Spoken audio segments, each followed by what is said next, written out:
الكسرة تاعي بسم الله ما شاء الله كما راكم تشوفوا، ورافقتها بالمكدوس.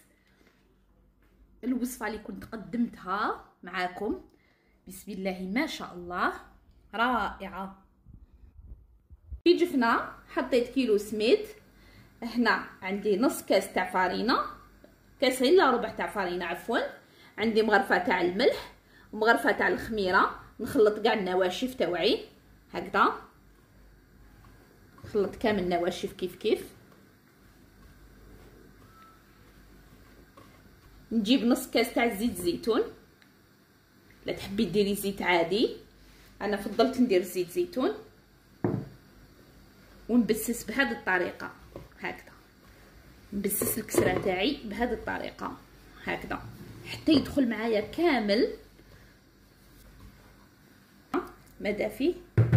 نجي لهنا نشمخ السميد تاعي، الكسره تاعي نجي نشمخها بهذه الطريقه، هذاك الطروش نعجنوها يابسه هكذا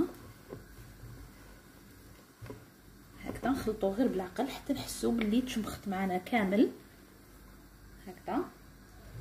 نزيد بشويه شمخ حتى تنضم معايا كامل، وراني نضم في الكسره تاعي بهذه الطريقه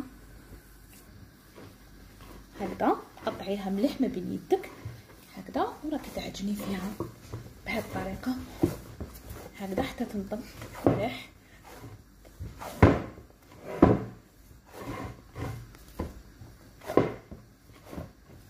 هنا العجينه تاعي خرجت لي 3 خبزات كيما راكم تشوفوا هكذا. نبداو نحلو فيهم بالوحده. نجي هنا نحل معاكم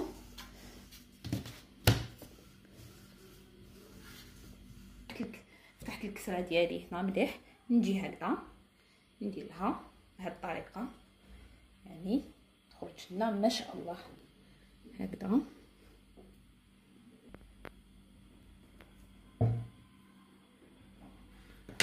الكسره تاعنا نسكبها بهذه الطريقه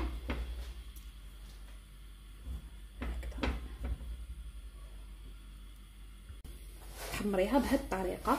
جات بسم الله ما شاء الله الكسره تاعنا كل دقيقه تحمروها تدوروها هكذا باش هنا النتيجه النهائيه تاع الكسره تاعنا بسم الله ما شاء الله كيما راكم تشوفوا. الكسره جات رائعه بسم الله ما شاء الله. هنا انا رافقته بشويه تاع المكدوس اللي كنت مديت لكم الوصفه اللي بزاف نالت اعجابكم، يعني جربوه. انا حندوقو دركا معكم، يعني رافقته بشويه تاع المكدوس مع الكسره.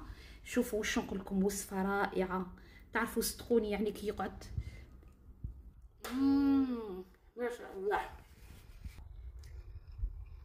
تذوقوا تسمعوا هذيك القرمشه تاع الجوز ما شاء الله.